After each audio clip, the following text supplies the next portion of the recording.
தில் தில் மனதில். நமது கலைஞர் தொலைக்காட்சியில் கின்னஸ் சாதனைகளை மிஞ்சும் அதிசயங்கள், உங்களை அதிர்ச்சியில் ஆழ்த்தும் பிரம்மாண்டங்கள். தில் தில் மனதில்.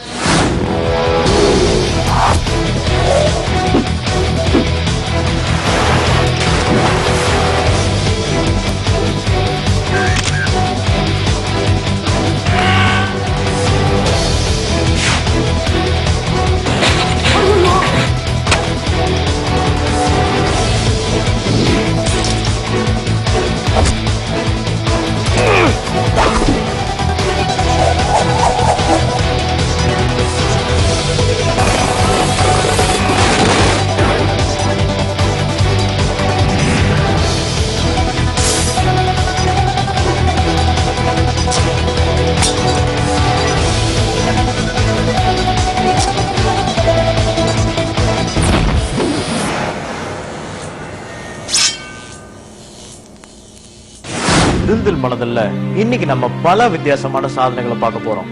முதல் சாதனையாளர் கோயம்புத்தூரை சேர்ந்த சார்லஸ்.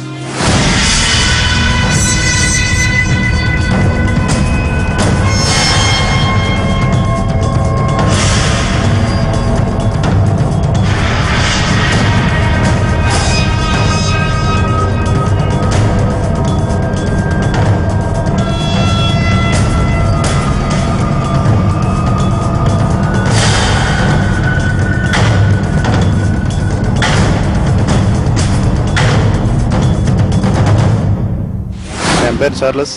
நான் வந்து ஜிம்மெல்லாம் பார்த்தா அப்டமன் எக்ஸசைஸ் பண்ணுவாங்க. ஆனால் ஜிம்மில் பண்ணுறது ஈஸி. மூவ் ஆகிட்டு இருக்கிற வண்டியில் வந்து கொம்பு கட்டி மேலே தலைகளாக தொங்கி அப்டமன் எக்ஸசைஸ் பண்ணுறது ரொம்ப கஷ்டம். நான் வந்து ஒரு 6 மாத காலமாக ப்ராக்டிஸ் பண்ணிகிட்ருக்கேன். வண்டி வந்து ஒரு 40-50 கிலோமீட்டர் ஸ்பீடில் போனாலும் அப்டமன் எக்ஸசைஸ் பண்ணிகிட்ருப்போம். ஃபஸ்ட்டு வந்து வீட்டில் வந்து சும்மா இருக்கிற போஸ்ட்டில் கட்டி பழகிட்டு எங்கள் மாஸ்டர் அமலம் தான் வந்து ரன்னிங் வண்டியில் பழகணுங்கிற ஐடியா அவர் தான் கொடுத்தாரு. சார்லஸை பத்தி சொல்லணும்னா கடந்த 6 மாசமா அப்டமன் எக்ஸசைஸ் பண்ணிட்டே இருந்திருக்காரு. அதோட தொடர்ச்சியா தலைகீழ நின்று அப்டமன் எக்ஸசைஸ் பண்ண ஆரம்பிச்சிருக்காரு. இன்னைக்கு தில் தில் மனதில் நிகழ்ச்சியில 40ல இருந்து 50 கிலோமீட்டர் ஸ்பீட்ல டிராவல் ஆற ஒரு வண்டியில தலைகீழ நின்று அப்டமன் எக்ஸசைஸ் பண்ண போறாரு.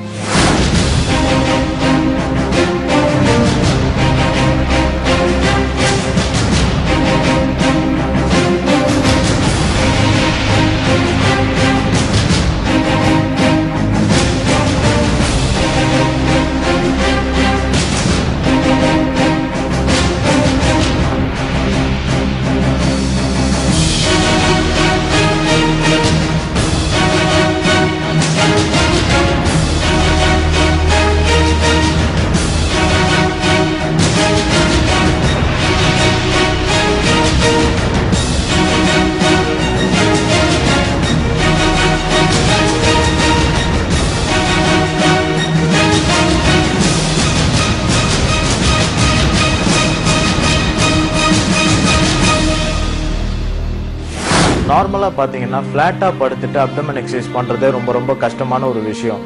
ஆனா சார்லஸ் தலைகீழா தொங்கிக்கிட்டு அதுவும் 40ல இருந்து 50 கிலோமீட்டர் ஸ்பீட்ல போற ஒரு வண்டியில அப்டமன் எக்ஸசைஸ் பண்ண போறேன்னு சொல்றாரு.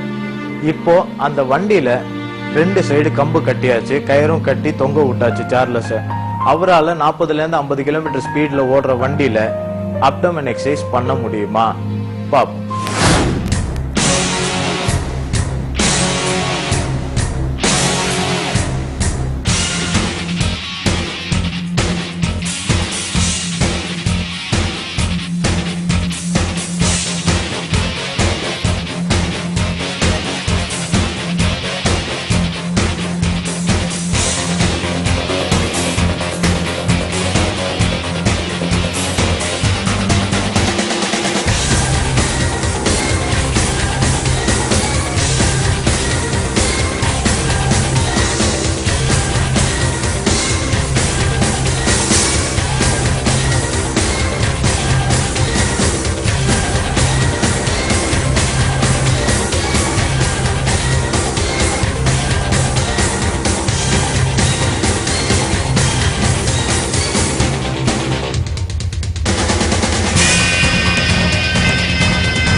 ஒரு 5 மினிட்ஸ்க்கு அப்புறம் காலுக்கு மேலே ரத்தமே இருக்காது, ரொம்ப ரத்தம் கட்டிக்கும். அதே மாதிரி மூளைக்கு வந்து ரொம்ப ஸ்பீடாக ரத்தம் வரணும். கழுத்து, வயிறு, உடம்பு ஃபுல்லாக வலிக்கும். இந்த நேரம் கண்ணெல்லாம் மேலே போய் கலங்கிடும். அது வந்து ரொம்ப கஷ்டப்பட்டு தான் ப்ராக்டிஸ் பண்ணியிருக்கேன். கண்ணெல்லாம் ரொம்ப ரிஸ்க் தான், யாரும் அதனால் அதை ட்ரை பண்ணக்கூடாது. நம்ம நேரம் நின்றுட்டு கீழே குவிய முடியாது, அவ்வளோ கஷ்டமாக இருக்கும். ஆனால் இவர் வந்து இந்த மாதிரி தலையில தொங்கிட்டு பண்ணது ரொம்ப அமேசிங்காக இருந்தது. ரொம்ப கஷ்டமான விஷயம் தான். பார்க்கும்போது ரொம்ப நாங்கள் என்னமோ அதிசயமாக பார்த்தோம். பார்த்த பிற்பாடு பார்த்தா நீங்கள் என்னமோ யாரும் அடித்து கட்டி தொங்க விடுவார் மாதிரி தெரிஞ்சுது. பார்க்கும்போதே நீங்கள் டிவி எடுத்துக்கிட்டு இருக்கீங்கன்னு தெரிஞ்சுது. நல்லா இருந்துச்சு. பார்க்கறதுக்கு ரொம்ப மெய் செலுக்கிற விஷயமா இருக்குது. இது வந்து ஒரு உடற்பயிற்சி அவங்க எடுத்துக்கலாம், ஆனால் அது ரொம்ப கஷ்டமாக இல்லை. மூவிங்கில் இருக்கும்போது பண்ணுறதுங்கிறது ரொம்ப கடினமான விஷயம் தான். நேச்சுரலாக பார்க்கும்போது ரொம்ப த்ரில்லிங்காக இருக்குது. வண்டியில் வந்து தொங்கிட்டு வந்தார். அவர் தொங்கிட்டு வரும்போது அப்படியே கொஞ்சம் ஷேக் பண்ணி கையை வச்சு ஏதோ பண்ணிட்டு வந்தார். வச்சு இந்த வெயிலில் கொஞ்சம் ரொம்ப ரிஸ்க்கான ஒரு வேலை தான் இது. ரொம்ப நல்லா பண்ணார். நல்லா பண்ணியிருந்தார். புதுசாக இருந்தது. முதல் முறை இந்த மாதிரி பார்க்குறோம். நல்லா பண்ணியிருந்தார். இருந்தாலும் இது மாதிரி பண்ணுறது ரொம்ப கஷ்டம்தான். அது புதுசாக இருந்தது.